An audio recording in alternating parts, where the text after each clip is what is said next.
Walter, put your skill tree away, Walter. No, actually, Walter, we're going to talk about the skill tree, so let's keep the skill tree out. So, welcome to the quick Walter explaining. We're going to start with scouting, then we're going to go to Woby, and then we're going to do all of the slingshot stuff. Okay, all right, let's get started. So, firstly, you have Twine Twirly. Learn how to craft rope faster and more efficiently at a lower cost. This is pretty neat. So now, when you craft rope, you can see you have a second.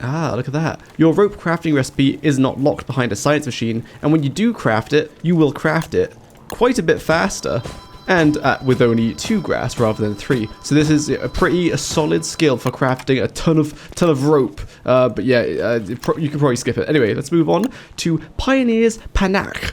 Improves Pine Tree Pioneer hat stats, including reduction to the sanity loss when getting hurt. So you probably won't use this, but the Pine Tree Pioneer hat. Hold on. When Walter gets hit, he loses sanity proportional to how much damage he got hit. So one Shadow Meteor did 65 damage and lost 130 sanity. So for every 1 health I lost, I took 2 damage to my sanity. If I have the hat on, this is without the skill. With no skill, but with the hat, I still lose 65 health, but I only lose 65 sanity. So now it's 1 for 1 rather than 2 for 1. But then if we unlock the skill, we're going to lose the 65 health, but we're down to 168.5, presumably, sanity. Which means we've lost 32.5 sanity. So now for every 1 health you lose half that sanity. Because if you take 100 damage with a hat off, you're just instantly insane. Whereas with it on, it's quite a substantial difference with the skill at least. So that is what it does. And as you can see in the scrapbook, it does also provide a little bit of wetness resistance, some insulation, a little bit of sanity over time. And these stats are buffed, presumably, by the skill. I haven't looked into it because I don't really think people use the Pine Tree Pioneer hat. So I'm kind of skipping over it. That is what it is. Yeah, kind of probably skip this. Next, we have Field Medic. Learn how to use healing items faster and with a 50% bonus to their effects, and learn how to craft the Flutter Strip. So now the healing things in the healing tab, you'll see you have one new addition called the Flutter Strip. But when you use anything like healing salves, you will use them faster. Wow. And as you can see, I just got healed for 30 health rather than 20. Healing salves usually do 20 health, but it goes up to 30 and you apply it very quick. But this Flutter Strip is actually really amazing. So with 3 butterfly wings, you can craft this. And what it is it's a healing item that does not spoil. So you can take spoilable butterflies and put them into a butterfly strip. How much does this heal? From 65 to 101, so 36 health. Now, its base healing is actually 24 health, but it goes up to 36 because of this skill's 50% increase. Now, is that good? Well, 3 butterflies, you could eat them for 24 health, but making the Flutter Strip, you get 36 health. So you're sacrificing the hunger those butterflies would have given you for extra health, but the main thing is that it makes it so that it doesn't spoil. So I would just gather butterflies with your slingshot. So while you're exploring the world, I would just attack butterflies and then grab them. Because you can easily do that with your slingshot. And then when they're about to spoil or they're stale, at which point you'd rather just turn them into the Flutter Strip. So I would just do that. But otherwise, this is a very good skill. Next is Campfire Enthusiast. Learn how to craft the portable campfire and improve storytelling around any campfire. So inside Walter's crafting tab, you can make the portable campfire, 3 logs, rope, and a rock. 4 rocks, sorry. And just like this, you can just place it down. Simple. And you can tell a story if you want, but I'm not going to go over that. But what's notable about this is that it does not get very hot. So if it was winter and you wanted to warm up a thermal stone, so I've just changed it to winter real quick and turned on insight so we can see temperatures of things. So if you make a thermal stone and you max out the campfire, which is that, so it doesn't get super big, and then you wait, see how high the temperature of the thermal stone gets. Oh, I just saw something. Oh, I actually just realized something I didn't know before. The portable campfire has 200% fuel efficiency, so you get double the fuel value by putting it in here versus putting it into a normal campfire. Interesting. As you can see, this campfire maxed out is getting this thermal stone to about 32 degrees, and now it's just kind of sitting about 32 degrees. That's not very hot, because the max you can get a thermal stone to is 90 degrees, which is, triple the temperature of this just one campfire. So if you're using this, it's probably not super useful. But someone in my comments did very smartly point out you can put multiple campfires around the thermal stone to increase its temperature. This works with any heat source. If you have multiple of them, they will stack together to increase the maximum that they can warm a thermal stone up. So now you can see its temperature is soaring quite high. And also, like other campfires, the less fuel the campfire has in it, the less the maximum temperature it can heat something to is reduced. So all these are maxed out and it's only going to about 58 degrees. You can throw a fourth campfire in there if you really want to. And now we're sitting at 62 degrees. Again, it's still quite far off 90 degrees, but it's notable. I wouldn't really use this, but hey, you can make a campfire that is portable, and you can see this campfire had 90% fuel left, and when I place it again, it still has 90% fuel left. So whatever you dismantle it, it will keep the fuel left in it. So it is neat, although it's not as good as it might seem because it does not warm things up a lot at all. Just as comparison, if you light a tree on fire in winter, it can get your thermal stone up to 90 degrees. You just need to give it enough time to actually get there.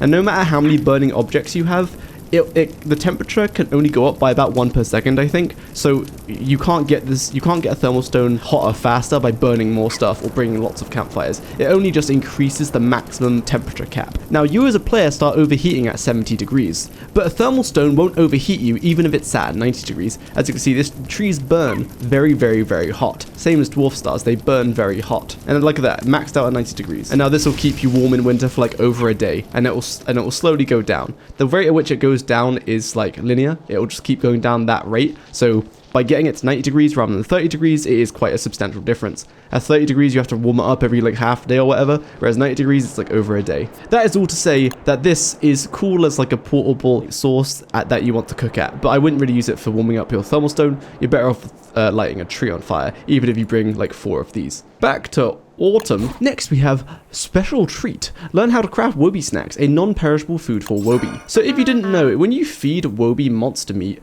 and you max out Woby's hunger, she will transform. So what they've introduced is by using 1 monster jerky, which you can get by putting a monster meat on a drying rack, you can craft and you get 2 treats. If you feed 2 treats to Woby, each one is 28 hunger, so 2 of them will transform Woby into Big Woby. This Woby does the same stuff, except it has a new interface, so you can tell her to stay, which is cool, so more control, and you can mount her like normal, and then she moves decently fast. And while you're on her, you can open her to access her storage, and of course you could just dismount and access the storage like that. And once her hunger goes back to 0, it hits 0, she will untransform, or you can just tell her to transform like that. But if you want her to go back into being big, you have to max out her hunger again by feeding her a monster food. So rather than feeding her multiple monster meat, you can now feed her effectively 1 monster jerky, so 1 monster meat into 2 treats to transform her more efficiently. But Jakey, I don't make drying racks. Who's gonna make drying racks? That's so inconvenient. Well, gamer, the next skill is for you. Let's Rack and Roll says Woby's pack will get a drying rack attachment. This is just naturally, these 2 skills go hand in hand, because now when you open her up, she has 3 meat storages at the top there, which basically just means you're always going to put monster meat up there. You're going to get your monster meat, you're going to dump it up there, and then what does it take, less than a day for monster jerky? Here, let me just skip, kabam. I skipped a few days and it hasn't turned into jerky yet, and that is because this drying rack, as you can tell by looking at Woby, it's not deployed unless Woby is big. So once Woby is big, bam, now the jerky is turning it, now the monster meat is turning into jerky, baby. So then if you skip a day, bam, it's turned into jerky. So it takes, I believe it takes less than a day, but it might take exactly a day. Then you've got yourself 3 monster jerky. Now what this means is that your max capacity to make treats is you can make about 6 per day, because that's 3 monster jerky per day. And that's like basically more than enough to constantly, to just perpetually keep Woby in big form, even if you're using her abilities that we'll cover later. So this is a very good skill. These 2, I would say, are basically essential. You always want to go with this one. After you've learned 3 of any scouting skills, you unlock Woby here, Woby there. Send Woby to another player or to drop off items at chests near a designated location. Now this, I initially thought was pretty good. They changed it a little bit, but it's still like decent. So now you unlock a marked spot on Woby. So you can mark a spot and bam, there is now a marked spot there. And on your map, you'll be able to see it there. So I'm going to leave a chest and my crab backpack right here, and we're going to see what I can do. So Woby, come over here. So we're going to pick up some eggs, pick up some flint, pick up some sticks. Gonna put all inside Woby and say, Woby, you know what? Can you go deliver this back to the base? So you right click and you hit deliver. And then you can choose where she can go. So this naturally will go off to all the drop items, the drop off points that you've marked, or another player. So you send her off and we're just gonna follow her to see what she does. So she'll go to where the mark was, and then she'll check in an area around that mark of any like storage places. And as you can see, she's rummaging through the chest. It's because she's putting those items that I put inside her inside the chest. And then come back, Woby. Oh, by the way, you can right-click on Walter to call back Woby now, which is a pretty cool addition if she's just staying far away. So that's what she does. She stores all the stuff into chests where you command her to go. So you can see, wow, look at all the stuff she just put away. That's amazing. But what happens if, for example, you're in the ruins? You drop a chest right here. After we put the chest down, we're going to mark spot, kabam, and then we go to the ruins. We just down here in the ruins collecting some stuff. So you continue your mining and you're about to do some crafting, and for whatever reason you decide I'm not going to, I'm done making stuff. You've made some construction amulet, some star coolers, some deconstruction staff, pickaxe, some full slate stuff. And most of this stuff that you don't need right now. So you're going to send it back to the cave entrance, right? So you're going to load Woby up with all of this garbage. I'm done crafting now, Woby. So let's go tell you to deliver these items back to the cave entrance. Bam, drop items off. So off Woby goes. Now what's actually happening here is Woby will unload herself once she runs far enough away. Now, but what happens after that is rather than her just like teleporting over to where the marked zone is, as you can see, it's saying that she's over there. Instead of just teleporting over there immediately, the game actually calculates how much time it should take her to run from where she unloaded to where the point is, then the animations of loading the stuff into the chest and then coming back. So the amount of time it actually takes her to put stuff in the chest is the proper amount, like as if you rode her back there yourself and then put the items in the chest and then she had to come all the way back. It just means that you don't have to actually do it yourself, so Woby can put stuff away while you carry on, like, mining or whatever in the ruins. Is this skill useful? Yeah. And you can also drop things off to players. Oh, Wilson, the nightmare phase is starting. Get away from those nightmare lights. You know what, Woby, you're taking far too long. Let me just call Woby.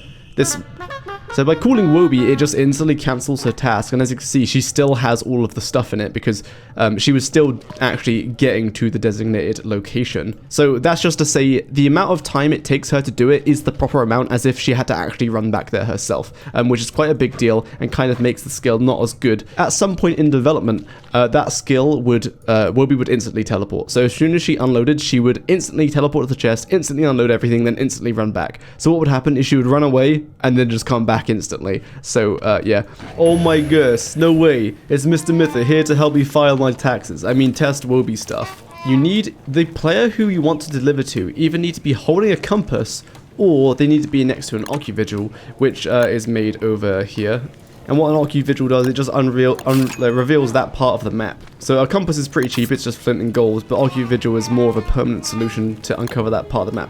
Yeah, flint and gold for a compass. Also, a compass doesn't require a science machine. So once Wilson is holding that or is near an occuvigil, then I can do this. I'm just going to run away really quick. So now we're quite far away from Wilson, and oh, look at all this stuff. Let's deliver it to Wilson. And there we go, deliver items to Mr. Mither. Off Woby goes. Oh my goodness. No way. Excellent. Only a deconstruction staff. So by delivering to a player, Woby will go to that player, and that player is able to open Woby and access her inventory. But now, I've called her away, so people cannot access her inventory anymore. And all the same rules apply, so effectively rather than delivering it to automatically to a storage thing, Woby will just go to the player, and the player is able to open her up. And she will sit there next to the player until you call her back, seemingly. So if I do it again, where I right click, I tell her to deliver to Mr. Mither, then Mr. Mither can open up Woby and grab like whatever they want. And then Woby's gonna sit there next to Wilson until I call her back. So you do need to communicate with the player, and so then I would have to actually call Woby back to stop her from being her inventory being accessed. So there you go, and she is all empty. So yeah, this skill, it's pretty solid. But like, as you'll see with these skills later, she actually moves faster when you're riding her in some specific scenarios, so you'd probably just do it faster by riding her. But of course, if you don't want to leave the area like in the ruins, you can send her off. She'll be gone for like a day, probably going to deliver the stuff before she comes back, but hey, it's an option. But I'm not a big fan of this, but it's fine. So now Mr. Mither has switched to Walter, and we're going to go over the Woby section of the skill tree. So this first skill says Pep a Pup. Woby gains +1 speed when running or sprinting, and all hunger costs are reduced by 20%. So I'm just going to unlock these two because they are pretty essential. Oh, and by the way, you in case you didn't notice, you have an extra meter up here, which is just Woby's hunger. So you know when she's about to untransform, when you should feed her a treat. And of course, if you didn't know, when you mount anything in the game now, you can feed them directly while you're riding them. So when Woby's hunger gets low, you can feed her a treat directly while riding, so she doesn't untransform when you don't want her to. So this one is Woby gains +1 speed, so let's see what this means. Alright, so now we're going to do a quick speed test. So I'm going +1 speed more than this Woby, because Mr. Myth has no skills. No, bam, and we're off to the races. Mr. Myth has started ahead of me, but I'm catching up because I have +1 speed more than Mr. Myther. So yeah, that's what that skill do. It just makes Woby go faster, which is... Oh my goodness, Toolbird laying an egg. I wasn't expecting that. Alright, anyway, so yeah, that skill makes Woby go faster, which is good. Cool, very cool. Next, we have Roaming Retriever. Woby will collect items for her backpack and retrieve ammo for you. So what this actually does is she will just go around and pick up random garbage. When this little highlight thing is flowing around the skill, that means that skill is active. So you can tell her to stay on or off. By doing that, she will stay still until you specifically call her, and that disables it. Or if you just turn it off. So you can just turn it off and she'll naturally come to you. Or if you have it on and then you call her. And you can only call her when she's a certain distance away. Anyway, so this skill is on where she's retrieving. And when she's retrieving, just in the big area of effect around you, she will just pick up everything. She will pick up everything on the floor, including any ammo that you leave on the floor or that gets dropped on the floor. And so she will end up picking up a lot of garbage, but what it can be useful for, and this is a combo from Alent, if you pick up butterfly wings and make sure they fit in the inventory, you can just snipe butterflies while you're exploring, and then Woby will go and pick them up, so you can make field medic strips later, which is very cool. Oh my goodness, a different new skin Woby. Is that a Varg Woby? What the hell? Hiya! So that's what retrieving does. She will just go around picking everything up. This is a very good, valuable skill. Like it's a high value skill. It's a very liquid. It's very diverse. No, what's the word I'm looking for? She picks everything up, so you can use it in a lot of scenarios. It's very I can't think of the word. You can use it in a lot of scenarios though. Anyway, moving on to Furry Forager. Woby will forage alongside you, picking one extra food item from the same plant you are harvesting. This does exactly what it says on the tin. Let me just one hit these pigs real quick. Woby's gonna go around pick up all that meat that I just slaughtered the piggies for. Look at her zooming. Anyway, when we start picking berry bushes, Woby will also pick just straight up one extra berry. So you get double the berries basically. But this works for multiple things. It works for like cactus. It works for what does it work for? It works for things which basically have a bush version. So you're talking about berry bushes, cactuses, mushrooms when you pick them out of the ground like this. Woby will also grab one, and then naturally she will then pick it up. Because she has Retriever on right now. So that goes quite hand in hand. So now if we look, we got 6 extra berries, butterfly wings, an extra red cap, very cool. Now if someone knows in the comments, make sure to comment what this works with, but it basically works with anything that is like a plant which you then harvest. It doesn't work for like farm crops. As you can see, it also works when Woby is small. Most of this stuff works while Woby is small, except mounting. You can't mount her when she's small. But yeah, these skills are active when she is small. Except for the next one, Helping Horns. We will use her hardy horns to assist in chopping and mining. So if you start cutting a tree, Woby will start helping you, except she isn't because she needs to be big mode. For the skill, she does need to be big, otherwise it doesn't work. So you do that as she starts headbutting the tree. Now, if I just hold down the cut command, you can see that. Well, you can see I cut significantly faster than Woby. So she's equivalent of having like half or maybe 2/3 of another player chopping, which, you know, isn't super fast. So while this skill is goofy for mining and chopping, you do have to command her to mine and chop, so you do need to be mining and chopping yourself to actually command her to do it. So it doesn't save you not having to have the tool or anything. And that is to say that you'd rather have Retriever, so she picks up what you chop down, since you chop highly efficiently, and she can pick up pretty efficiently as well. But she does not chop and mine efficiently. But it does look really stupid and goofy, and it's very funny. After unlocking 2 Woby skills, you can unlock Scruffy Sprinter. After Woby runs for 3 seconds while mounted, she will start sprinting at a higher fixed speed until interrupted. Yes. Yes, it is a crab pack. Wow, I love crab packs. Alright, so Mr. Myther has this skill unlocked, and I have this skill and this skill unlocked. Both of these influence speed. Initially, when we start running, we're moving at the same speed. But then after 3 seconds of continuously running, I begin sprinting, baby! which makes me move quite significantly faster. Oh, here we go. Mr. Mither is ahead of me, but then boom, I'm blasting ahead, baby. So of course, for long distances where you're constantly holding down an arrow key or a command, then you will dash. Now, if you let go of a key for a brief second, like I just did there, you still keep the sprint, which is quite nice. So if you stop and finish the stopping animation, then that's when you lose your sprint. So it's quite forgiving. So I'll try to show it. Like there, I almost did like the full stopping animation, but it still allowed me to resume my sprint immediately when pressing the key again, which is quite nice. Like right there, I actually did fully stop, so that's the leeway you have. You have maybe like a quarter of a second to re-engage your movement speed. Your movement arrow key, I mean. Now this is useful because if you click to move and you're swapping between clicking to move, then using your arrow keys, or vice versa, using your arrow keys, then let go of the arrow key, then clicking on your mouse, it is quite forgiving, so you can keep your sprint. You'd want to do this potentially because you might be using your arrow keys, then you click with your mouse because you want to open the map and continue to move. So you click to move and then you open your map like that, and yeah, you keep your sprint. So this skill is very good. You move quite substantially fast, and it's pretty okay to actually upkeep. It doesn't instantly get cancelled when you let go of the arrow key for a split second. I'm going to give Mr. Mither the fastest thing in the constant, which is a Glossoma Beefalo. This thing moves at a speed of 12.4 speed points, effectively. 12.4 speed points. That's how fast it moves. So same thing again. Initially, Mr. Mither is moving way faster, but once I start sprinting, oh my goodness, I'm actually catching up. Oh, I got stuck on a tree. Hold on, let me just... here we go. As you can see, I'm just catching up. I'm just catching up. So now when Woby is sprinting, Woby is the fastest thing. It's faster than a Glossoma Rider Beefalo. Now, of course, in shorter distances, a Glossoma Rider Beefalo will be better because Woby needs that 3 seconds of normal running to start the sprint.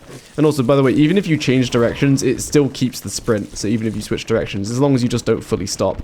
So as you can see, a little bit faster than a Glossoma Rider Beefalo. So with the skill, you are the fastest thing in the constant, but it does not end there. Next, we have Dashing Doggy. Woby dashes on command by double tapping any movement controls.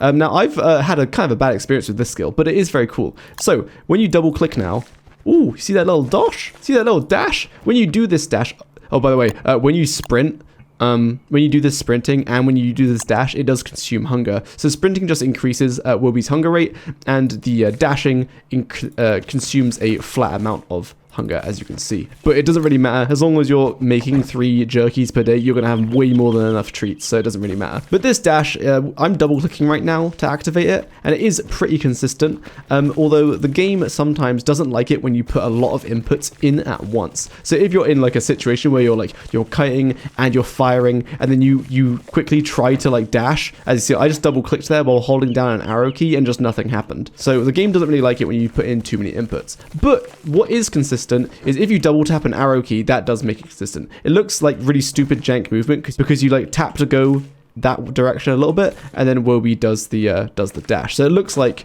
it might be faster to just hold the arrow key, but dashing is faster for a short distance. So if you're kiting a boss now, rather than moving away to kite the boss and then continue firing your slingshot, it is technically faster to just double tap and to get out of that way faster. So that is cool. For kiting a boss, that is neat. Although you do not have iframes when you do this dash, nor can you dash like through things. You will get blocked by like boulders and stuff. But then, let's move on to Shadow Woby. Woby's dash becomes a short distance teleport. Now, when I dash by double tapping something, oh my goodness! You could see, it consumes a lot more hunger. 3 or so hunger, it would seem. 3.5 hunger, it looks like.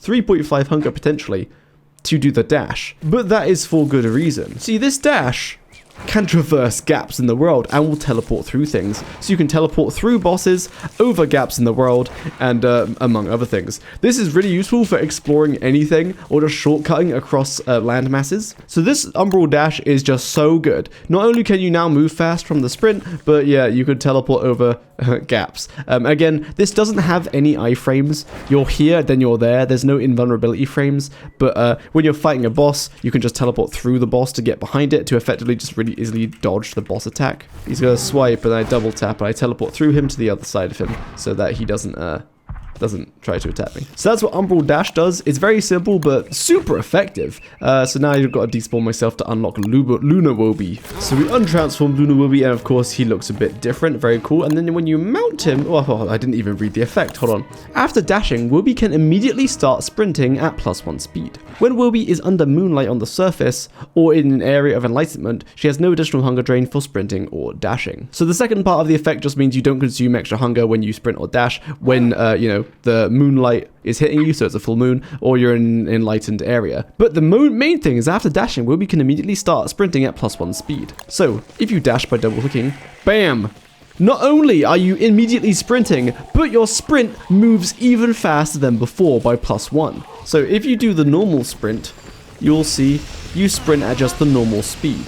But if I dash, I do the normal sprint +1 speed, and it's quite easy to see when which one's happening, because, you know, when you're doing the lunar dash, you've got that like umbral, I don't know, lunar shadow, lunar haze coming off of you.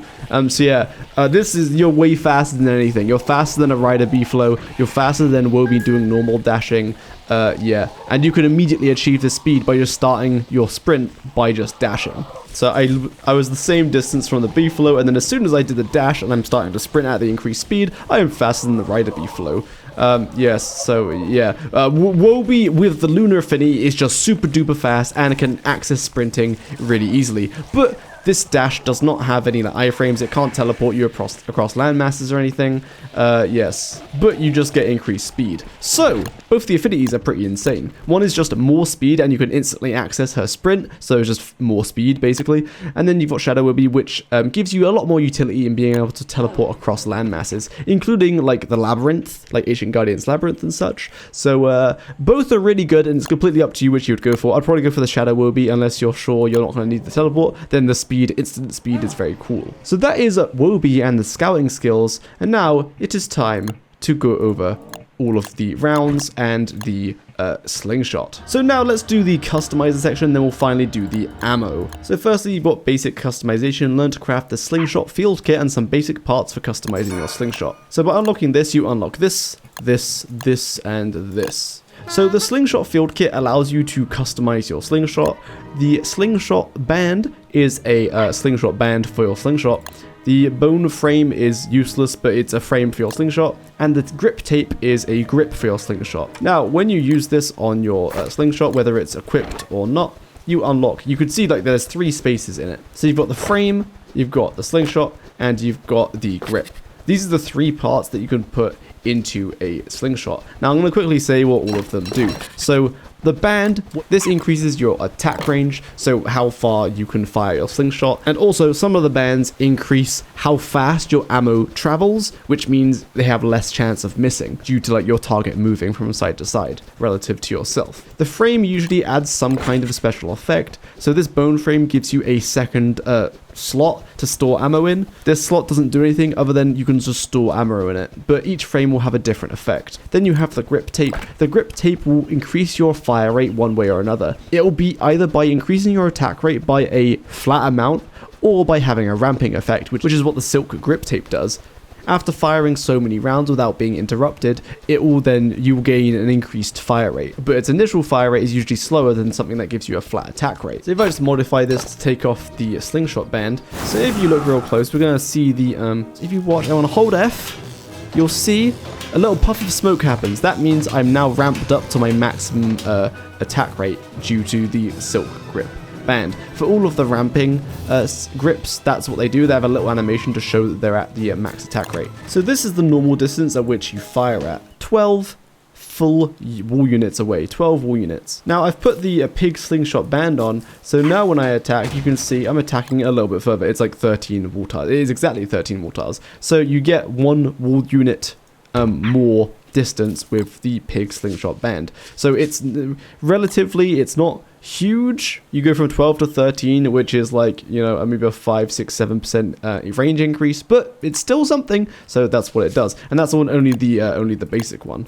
And like I said, the bone frame just means you can store more ammo in there. So that's all what that does. Now moving on to the advanced grips. Learn to craft advanced grips that enhance your slingshot by increasing the firing rate and providing additional bonus effects. By unlocking this, you unlock all of these grips: the Glommer grip, the Bee Queen grip, and the Void grip.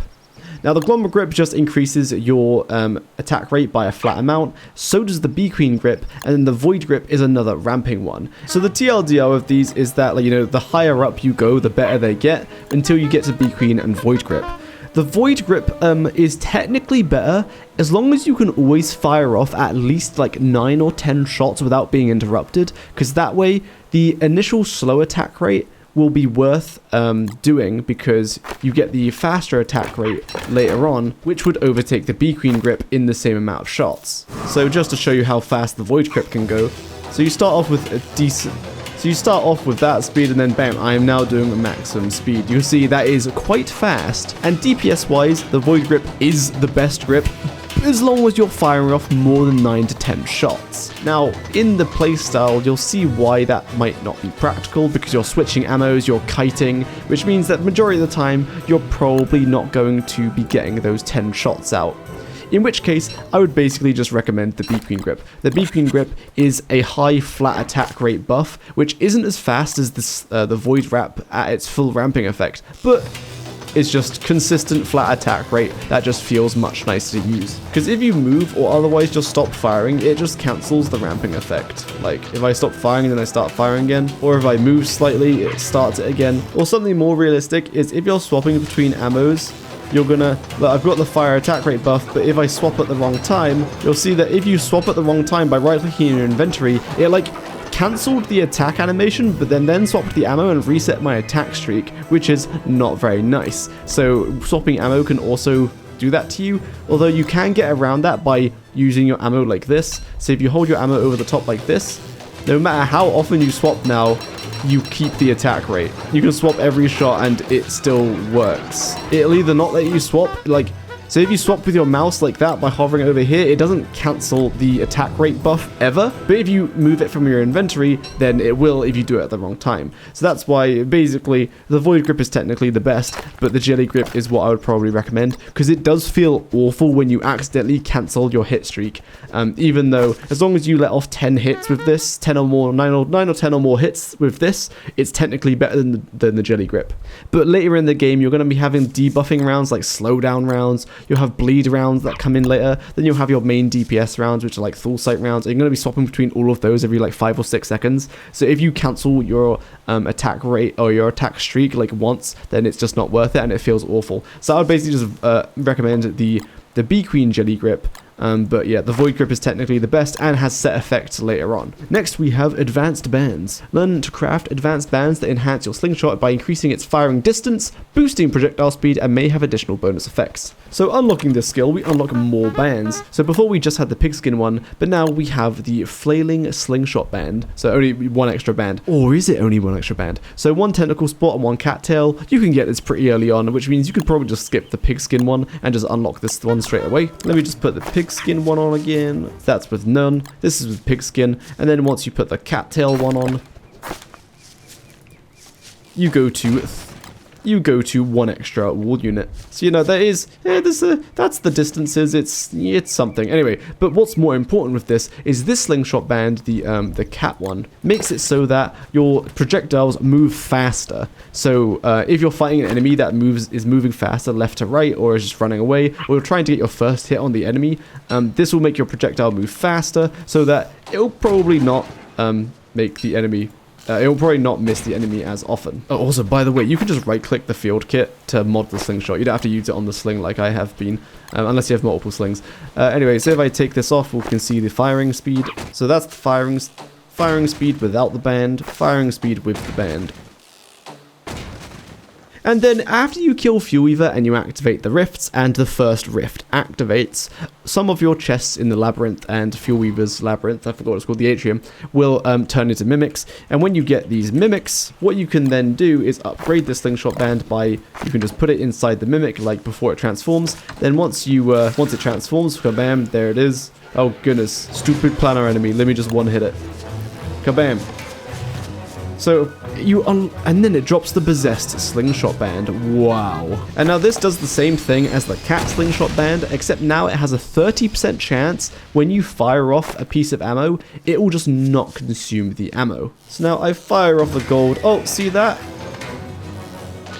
Oh, look at that. I went from one shot and I still have one shot. That is due to the band not consuming the shot. So yeah, a 30% chance to not fire your shot, which means if you have 10 ammo, it will actually fire off about 13 shots. So yeah, that's what it does. Effectively saves ammo, which saves resources and saves time, so you don't have to hold as much ammo. But by having 120 ammo plus this slingshot band, you effectively are holding 156 ammo, or 156 worth of shots per stack. And lastly, we have advanced frames. Learn to craft advanced frames that enable a secondary alternate slingshot attack and may have additional bonus effects. This unlocks the Thullsight slingshot frame, the Scrappy slingshot frame, and the Scrappy slingshot frame. The Thullsight frame requires all of this, and you need to craft it at an ancient pseudoscience station, and well, you can prototype it at an ancient pseudoscience station, then you can craft it wherever you want. Then once you have it, you can put it onto your slingshot, and you have 2 ammo slots like the bone frame did, except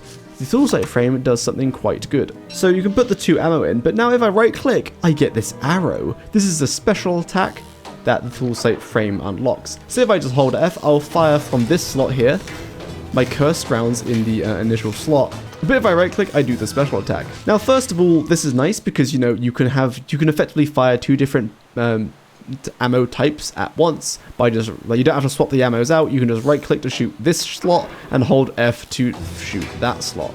And also you could see there, by using this special attack, you effectively have a much bigger attack range. So if I fire all the way from over here, you'll see my ammo still hit him. Now your ammo does eventually time out. So if I right click and shoot, you'll see that my ammo disappeared before I hit it. So it does have a maximum distance, which is basically just like your screen. Basically your screen. If you can see the enemy, it will probably hit it. This allows some cheeses to happen, like with Crab King and stuff. You can just stay so far away that he never engages in combat, but you can still damage him. So what's specific to the Thullsight frame is this special attack, of course, but what the effect of this special attack is. And what the effect of the special attack is if you fire out any kind of magic ammo, which includes the slowdown rounds and Thullsight rounds, from the special attack slot, not the normal slot, it will apply that ammo's special effect in an area of effect. So for example, if I had 100 spiders and I shot down a slowdown round, it slows down all of those spiders in that small area that it marks on the floor when I fire. See that? This works for the Thullsight rounds as well, so if I special attack out the Thullsight rounds, it only does 1 instance of damage, but it will have a chance to spawn tentacles based on how many enemies were in its area of effect. So 1 shot with 5 spiders could spawn up to 5 tentacles. Look at all those tentacles whipping all at once. That's very satisfying. While we're talking about slowdown rounds, let me just tell you what they do. So in this skill tree update, you don't need to unlock anything to get slowdown rounds. They are still just locked behind a shadow manipulator.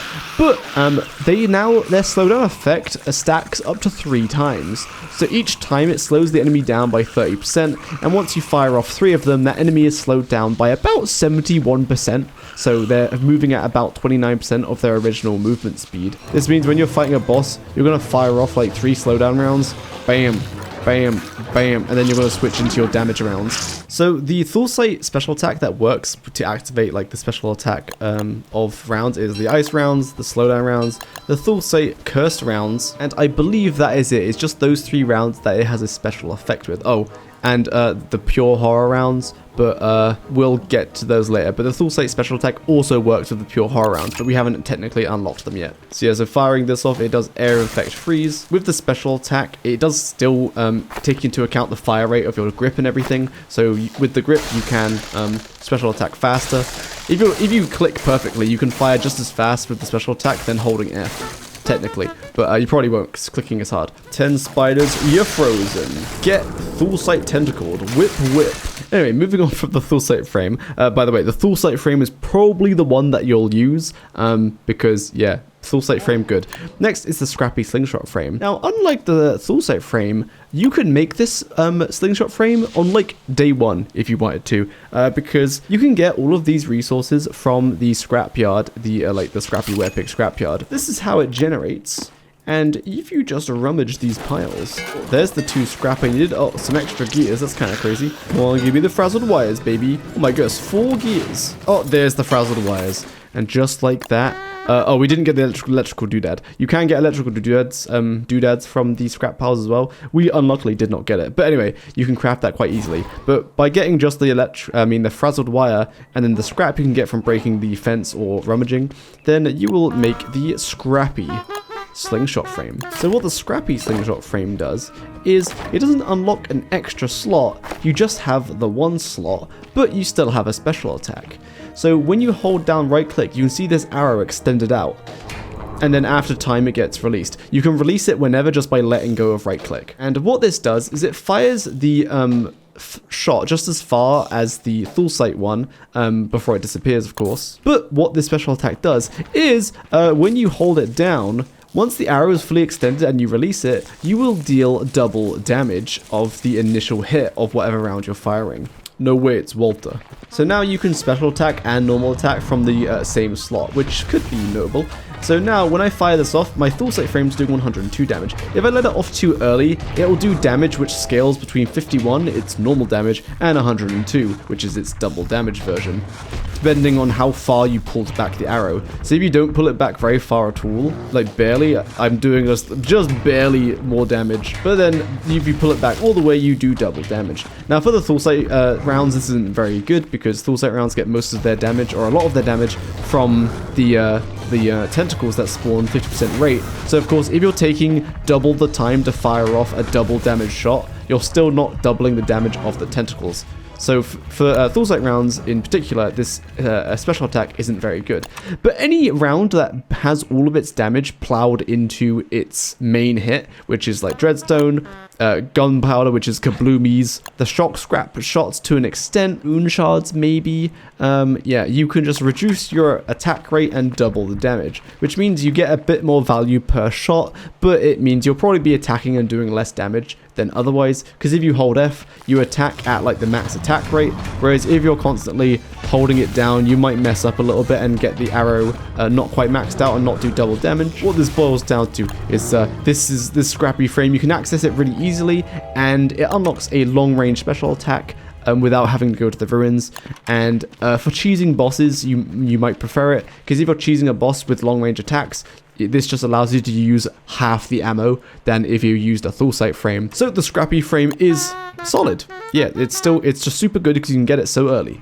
Then you have the scrappier slingshot frame. This requires the scrappy slingshot frame plus an elastispacer. And the elastispacer requires 4 scrap, 2 pure brilliance, and an enlightened shard. So this means you have to activate the overrolled rifts and have an enlightened shard, so kill Celestial Champion. And that's how you get pure brilliance as well. But once you do have this and you have the frame, you can combine them into the scrappier slingshot frame. Then once you put it on, you still have 1 slot, but that slot can store more than just the maximum stack. So you can only have rounds up to, like, stacks of rounds up to 120, but if you're storing them inside the scrappier slingshot frame, you can store as many as you want. It's like it's in the billions, I believe. I'm not sure though. But if you want to pull them out, you can only pull them out in 120s because that is the normal max stack cap. So what this boils down to is whatever your main DPS ammo is, you will always leave it inside of this slingshot. And if you ever want to swap to do some debuffing, you would switch to a different slingshot entirely, like a slingshot with a Thulsite frame, for example, just to fire off your debuff rounds, like slowdown rounds, then switch back to this slingshot for firing off the Thulsite rounds. This is neat. Most rounds, you can just carry the ingredients for them and you can just craft them on the go. Like Thulsite rounds, you can just craft them on the go pretty easily. So I wouldn't really go for the scrappier frame, and it's very late game, so you probably won't use it anyway. So that is all of the customizer skills. I think I've covered them fully. Now it's on to the ammo. So firstly, we have shattering rounds. These say you learn how to craft stinger rounds and moonshots. These ammo types shatter into an area of damage. So that skill unlocked the stinger zingers and the moonshots. The moonshots you have to prototype at a lunar altar. So you do have to go to Lunar Island and make the lunar altars. No way, they're all right here. That's crazy. Kabam! I have now got the moonshots, which I can prototype if I had moonglass. And it is important that I say prototype, because you know, once you make them, now I don't need to be at the altar to make them, they are just always unlocked. So what does this stuff do? I'm gonna keep the pig skin slingshot band and the bee queen jelly grip. I'm just gonna take out the scrappy frame. Let me just spawn some spiders. What these moonshots do is you fire them and they do an area effect damage. So they'll do 51 damage to the initial target and 34 damage to things in a half-tile radius, seemingly, around your initial target. So it's very strong area effects damage. Very good. I probably should have started with the other ones, because Stinger Zingers are the same thing. They do the same thing, but just less damage, and their area effect is smaller. So they do 25.5 damage, so half the damage, and they do half the AoE damage, and their area effect is a bit smaller. You can still deliver like a lot of damage per shot. Like I'm firing off and I'm hitting like 6, 7, 8 spiders, so I'm doing like probably about 100 damage per shot here. So they're still very good if you need air effect. If you don't need air effect, then Stinger Zingers are still okay because they are super cheap ammo. With 2 stingers, you can make 20 of them, and that will become more later on with the skill. But otherwise, yeah, that's what they do. The air effect shots, depending on what bosses you want to fight and the methods you choose, you might want to unlock air effect shots. Next we have utility rounds. Learn how to craft stickies and shock scrap shots. Stickies slow targets hit, and shock scrap shots deal electric damage with a higher rate of stun. So sticky rounds, I'm basically probably just going to skip over them a little bit, but they slow enemies down for like 8 seconds. So if you shoot an enemy with that, he lets out a honey trail and moving quite a bit slower. But it doesn't last very long, as you'll see. In a second, the honey trail will disappear. Come here, little spider. And the honey trail will disappear, and moving at full speed again.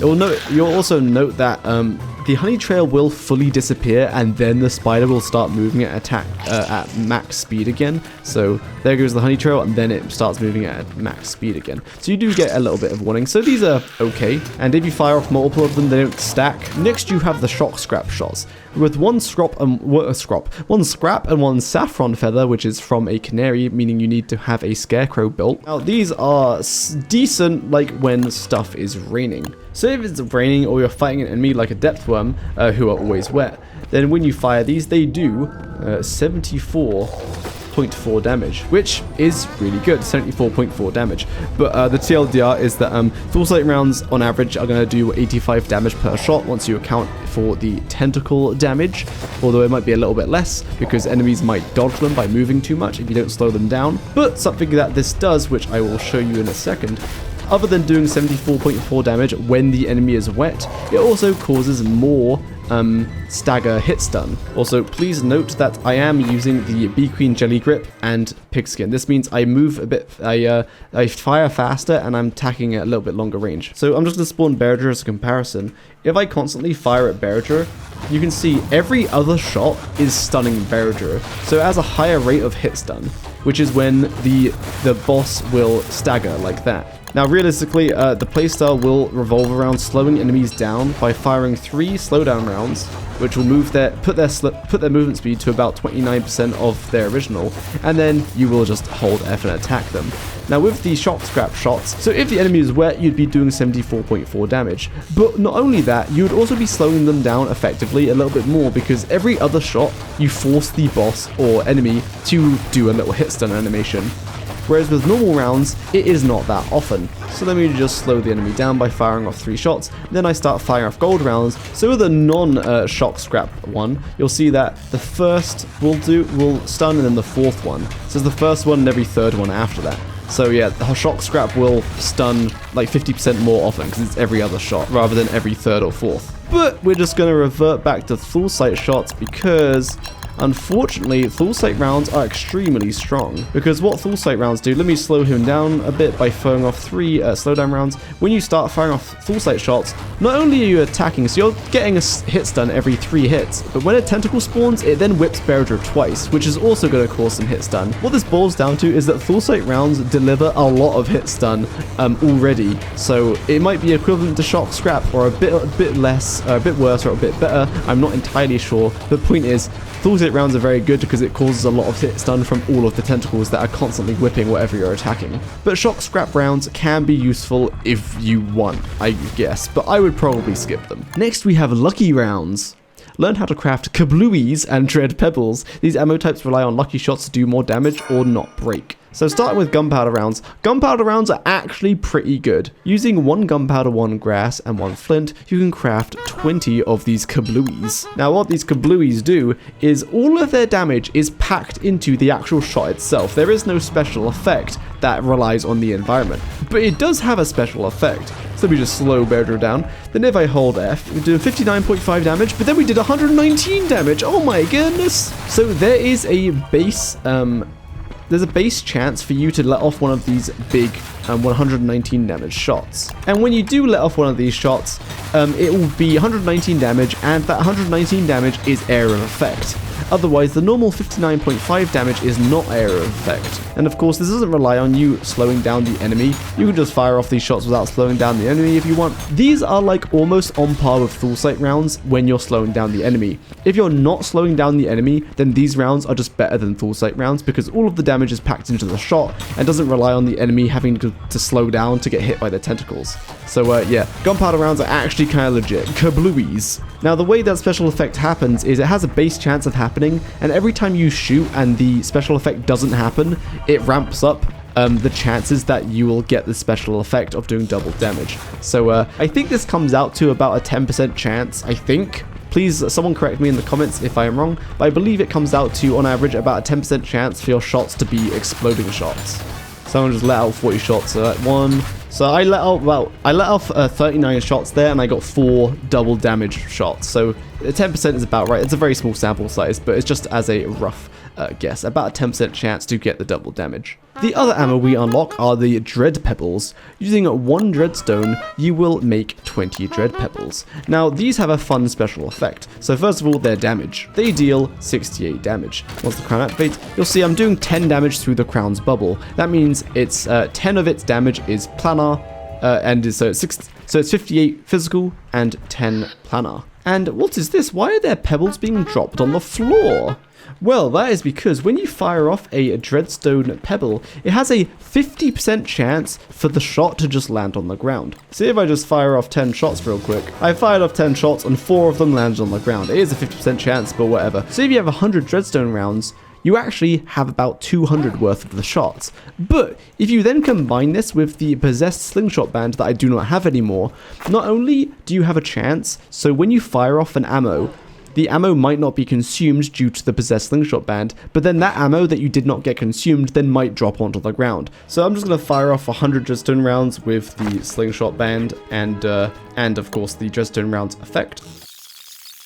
So I just fired off 100 actual shots, but I still have 26 Dread Pebbles in my slingshot, so that means my slingshot band saved me 26 Dreadstone rounds, and then the Dreadstone round effect meant that I actually only got, oh, perfect 50%, look at that. So I fired off 100 rounds, but I only actually consumed 24 rounds. Ain't that neat? So yeah, you save about 80% of your rounds using the slingshot band and the Dreadstone effect. So Dreadstone are quite cheap to use because of their effect, but that's not where it ends, because the Dreadstone rounds have a little effect. Or well, you can buff them potentially. So if you wear the Void Cowl, nothing changes, you still do the same 68 damage. But if you modify it and you have instead of the Jelly Grip, you have the Void Grip, so if you have a Void Grip and Void Cowl, you do more damage. Your damage will go to 78.81. So you can see I'm hitting 15 damage through the crown, so I'm doing 15 planar damage of the 78.81 total damage. So 78.81 total damage, 15 of which is planar. So this makes Dreadstone rounds basically the best, well, definitely the best against planar enemies, but Thulsate rounds can do up to 85 damage per shot if all of your tentacles actually land their hits, which does happen most of the time. So Dreadstone rounds and Thulsate rounds are pretty similar. I would almost call them identical in damage, other than Dreadstone rounds have all of the damage packed into the shot, and of course they'll deal a little bit less hit stun because there's not a lot of tentacles spawning, slapping the enemy. But of course, like I said, you do need both the cowl and the grip for this effect, and you'll probably get sick of the Void Wrap pretty fast, so you'll probably just use the jelly grip, which means Dreadstone rounds aren't very good. I mean, they're still good, but they're just not as good as like Thought rounds. But still, they are very resource efficient because you get 80% of them back with the slingshot band. And that is not quite all of the ammo, but all of the ammo from this section. Now we're moving on to the affinities. So firstly, we'll go for Lunar Slinger. The Cryptic Founder will reward your curiosity by teaching you how to craft the Pure Brilliance and Bright Shade Husk rounds, a debuff and damage focused ammo respectively. So when you unlock this, you unlock 2 more rounds. You've got the Bright Shade Husk rounds and the Pure Brilliance rounds, and you can forge them at a Bright Smithy, which is the thing you get after you kill Celestial Champion and unlock the rifts. So what the Bright Shade Husk rounds do is when you fire them, so I'm doing 30 damage through the crown's bubble, so it's 30 planar damage, which is quite substantial, and its total damage is 68, so it's 38 physical and 30 planar. That's a lot of planar damage. That scales really well against planar bosses.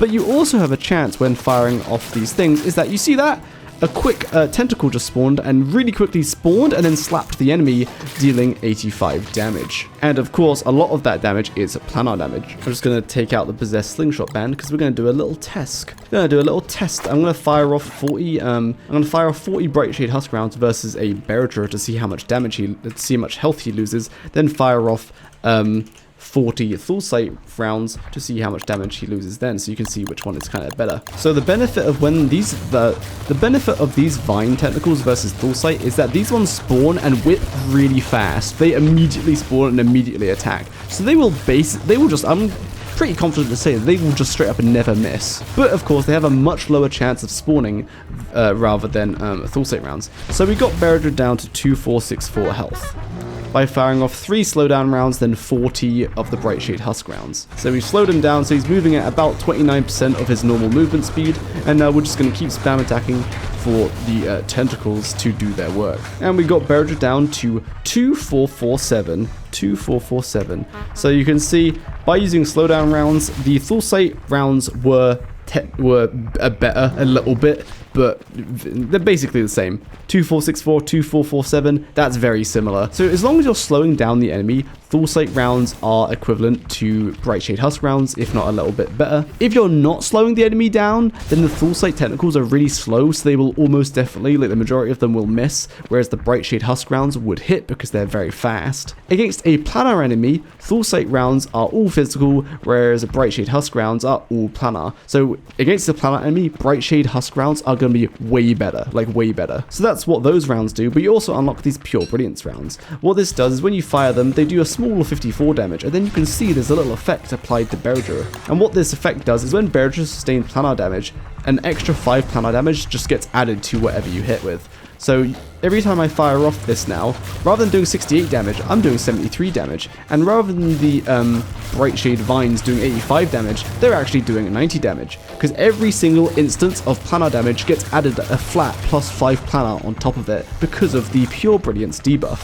This makes both of these ammos pretty darn good. So if we just do a quick test again, I'm going to fire off 3 slowdown rounds, 1 Pure Brilliance round, and then 39 Bright Shade Husk rounds. And in the same time, you could fire 3 slowdown rounds, then 40 Thulsight rounds. 1, 2, 3, one debuff round, and then we're firing off Bright Shade Husk rounds. And let's see how much damage it does. Now again, with the Bright Shade Husk rounds, you do not need to slow Bearager down, because the vines move so fast. But by slowing Bearager down, it just means you have to kite less, which means you can attack more and therefore increase your damage. And this Pure Brilliance round debuff lasts for 60 seconds, so 2058 health. And we already know what the Thulsight rounds do. They do 2447. So as you can see, these 2 rounds are quite substantially better than Thulsight rounds later on. So pairing those 2 rounds together, they overtake Thulsight rounds quite easily. Even with the slowdown rounds. So yeah, these rounds are very powerful, and you'll probably use slowdown rounds with them because that means you get to attack more. So that's what those do. And if you're fighting in multiplayer, these Pure Brilliance rounds get even better, because as we'll see, let me just go over to Mr. Mytho. I'm gonna there we go, I shot that Pure Brilliance, and now Mr. Myth is doing 73 damage per Dreadstone shot rather than 68. So yeah, this +5 planar applies to just everyone attacking the target. As long as they're dealing planar damage, they will gain the +5 planar hit. So that's what the lunar affinity does. Now you've got the shadow affinity that I will need to switch to. Shadow Slinger. The queen will reward your loyalty by teaching you how to craft Enquiries and pure horror rounds, a slowdown and damage focused ammo respectively. Unlike some other affinities, if you have one affinity unlocked, I can no longer use these other rounds. If I tried to fire it while it was in there, I wouldn't have worked, and you can't equip them anymore because, yeah. So you need to have the affinity unlocked to use the appropriate ammo. Shadow Affinity unlocks these two ammos, the Pure Horror rounds and the Icky rounds, both crafted at a Shadowcraft plinth, or well, prototyped at a Shadowcraft plinth. So the Icky rounds require 1 bottle of Ichor, which means you need a message in a bottle, damage and Ichor. So this Ichor you will find in the caves after you've unlocked the hard mode in the caves. Once you fire off some, you can use an empty message bottle to collect some of the Ichor after damaging it, and then you can use that message bottle to craft the Icky shots. When you do that, it can just consumes the Ichor inside the bottle and you get the empty bottle back, and then you can just keep refilling it and making as many as you want. Now what these Ickies do is, you know how slowdown rounds stack up to 3 and slow down the enemy by effectively 71% about? Well, what these do is they slow the enemy down by 70%, and it lasts a lot longer than the slowdown rounds. I believe this slows down for 60 seconds, and you can tell when it runs out because of the little blob effect. Now, for a time during development, these slowdown rounds and Icky rounds would stack together, they would multiply together, but now they do not stack. So technically, triple slowdown is technically like a tiny bit better, but slowdown rounds, you see the little markings on Bearager, like the dark magic dripping off of Bearager there? That's the slowdown rounds effect, and that does not last as long as the Ichor effect. So the Ichor effect is still active, and I fired that out ages ago, and the slowdown round effects will, they are about to, there we go, they're gone. So yeah, that is to say, Ickies are just upgraded slowdowns. You only need to fire one of them, and they last a whole lot longer than the slowdown rounds. And also slowdown rounds are quite expensive to make. Slowdown rounds require a purple gem and a moon rock to make 20 of them. Now since these don't stack, it kind of devalues the shadow affinity a little bit, because you can achieve the same slowdown without the Icky shots by just using triple slowdown rounds. So that's what the Ickies do. Rather than firing out 3 slowdown rounds, you can just fire out 1 Icky shot, and it does the same thing for a longer period. Cool. But the next effect is the Pure Horror rounds. Pure Horror rounds you can actually make quite early if you want. You kill a Nightmare Werepig and get the Shadowcraft plinth, then you can make Pure Horror rounds because it requires a rock and a Pure Horror. Now what this does is when you fire it off, you can see I do 37 initial damage, and then it does some planar damage. It did 7 instances of planar damage, and each one was 10 damage each. But this also stacks up to 4. 1, 2, 3, 4.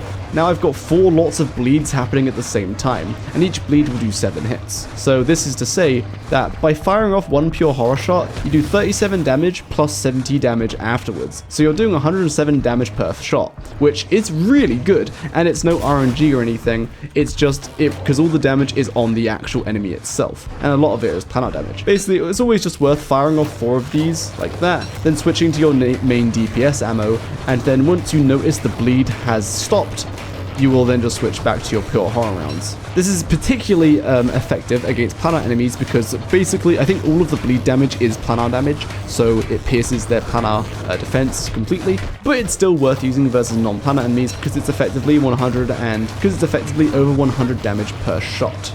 But that is not all. You see, because once again, if you have the Void Cowl and the Void Grip, it does buff this ammo. So I'm just going to put the Void Grip in there instead of the Bee Queen Grip, and I'm going to wear the Void Cowl. So now if I fire off a shot, it will do more initial damage and it will bleed them for longer. It will bleed them 9 times rather than 7. So initial shot goes up to 43.7 and I get 9 bleeds rather than 7. Honestly, this is not as much as a buff. Well, it's technically not even a buff. The initial shot damage goes up by a little bit, but you can achieve the same amount of bleeding by just reapplying the bleed more often. This just means you don't have to switch into the pure horror rounds as much because they do an extra 2 bleeds.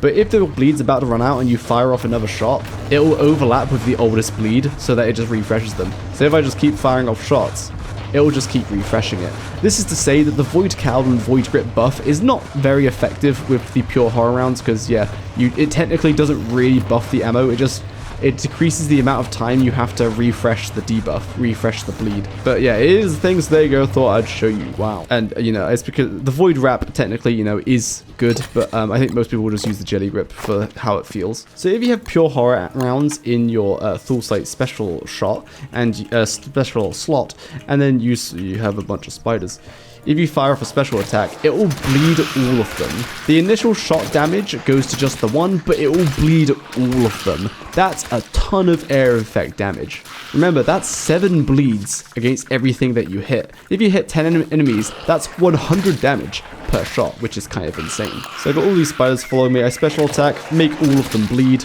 and suddenly I've just done 700 damage, because I bled all of them for 70 damage each, which is kind of crazy. So that is another advocate of pure horror damage, is that it's a ton of like air effect bleed damage, which is really powerful. And all this is to say, to make Shadow Slinger look a little bit better, and also you technically don't need these AoE rounds, because you do have AoE rounds by using pure horror rounds. So you could skip this and go for like the Dreadstone rounds or another skill entirely. And that is what that affinity does. And I probably should have covered this at, like, you know, the start. But once you unlock 2 of any ammo skills, that could be an affinity plus an ammo, you unlock Ammo Smith, or you can unlock it. Learn how to craft ammo faster and more efficiently for better yields. This is basically essential, because basically however much ammo you could make before, you could now craft.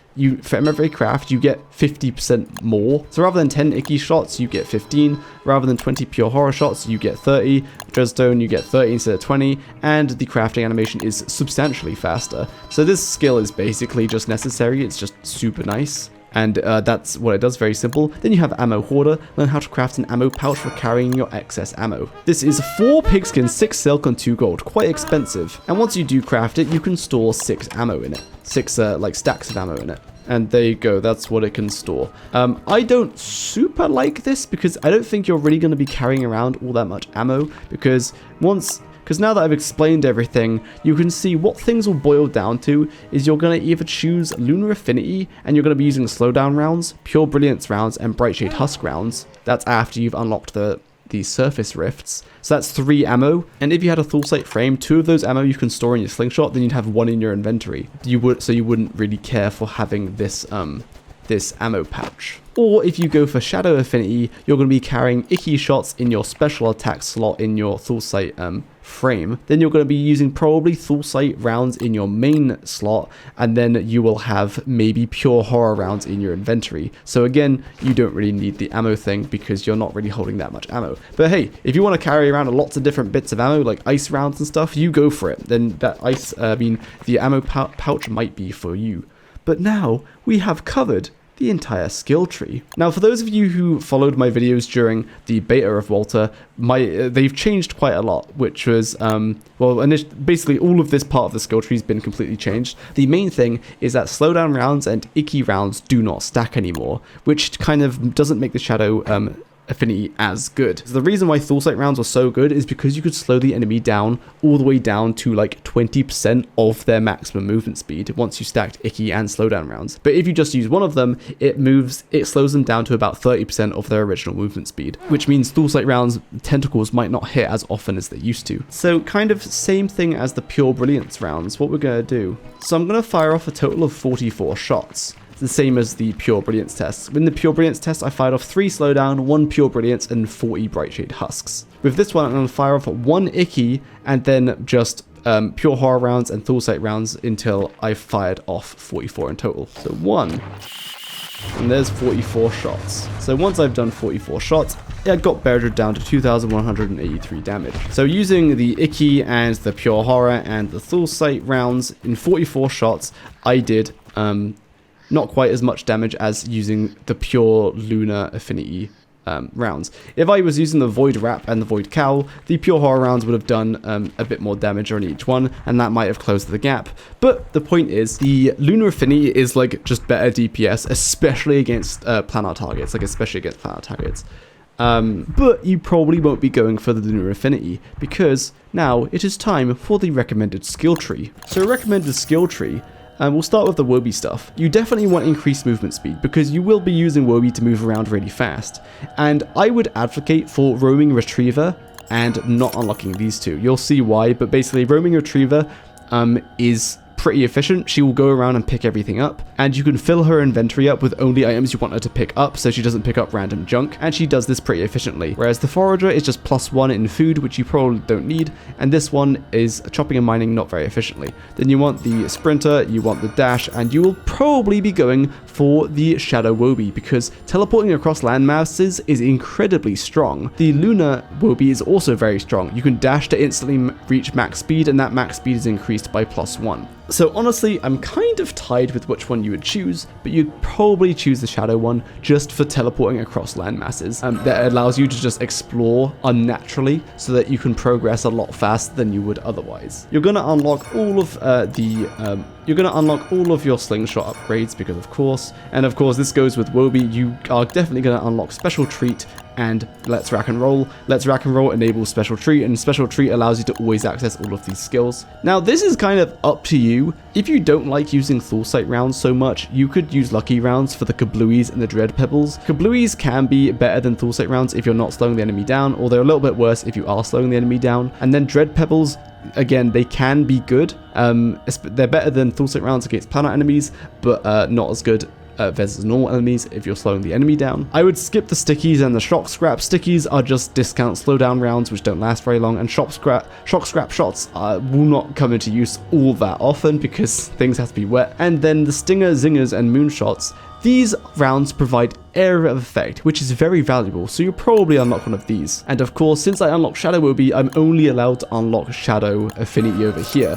And yeah, so you either get Shadow Affinity here and Shadow Affinity here, or you have to get Lunar and Lunar. And Lunar and Lunar wouldn't be a horrible thing, honestly. This is better DPS, so once you don't need to teleport around, I would switch to Lunar in the late game, like after you've defeated everything and done all of the exploration. But in the early game, this teleporting across land masses is so nice. And then of course you want to unlock Ammo Smith for more ammo faster, and then you have one skill point on wherever you want.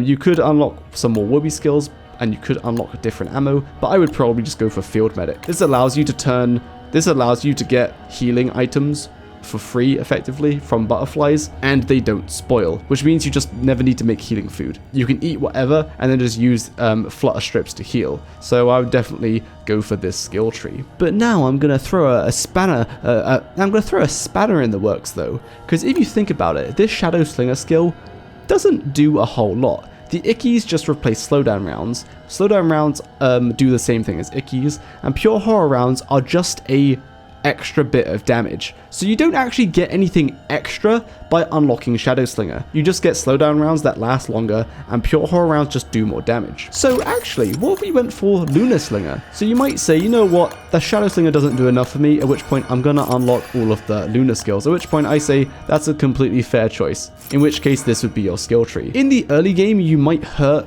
by not being able to teleport around everywhere, but being able to instantly sprint is very nice, and once your rifts are active, you'll be drowning in all of this ammo, and this ammo is basically the best ammo from my testing. It's basically the best ammo, even if you don't slow the enemy down, but you still can slow the enemy down by using slowdown rounds, and you're not really missing out on a lot because you just use slowdown rounds instead of Icky rounds because you can't use the Shadow skill, but you're getting effectively, well, technically a 71% slowdown versus a 70% slowdown. You just have to refresh it a little bit often. So honestly, I might even go for this skill tree during my Woby boss rush, or at least start with the Shadow Affinity, then rush Celestial Champion, and then switch to the Lunar skill tree. This is basically the skill tree I'd always recommend, and the only variables are which affinity you choose and which extra ammo you want to choose. Anyway, that's the skill tree. If you have any questions, feel free to leave them below. If you have any extra tips, or if I got anything wrong, make sure to also comment it down below for other gamers to see. And what would your recommended skill tree be? Would it look like this, or would you go for Lunar Affinity? Would you go Shadow or Lunar, gamers? The Shadow or Lunar? Anyway, I'm going now to go rush all the bosses with Walter. Alright, bye.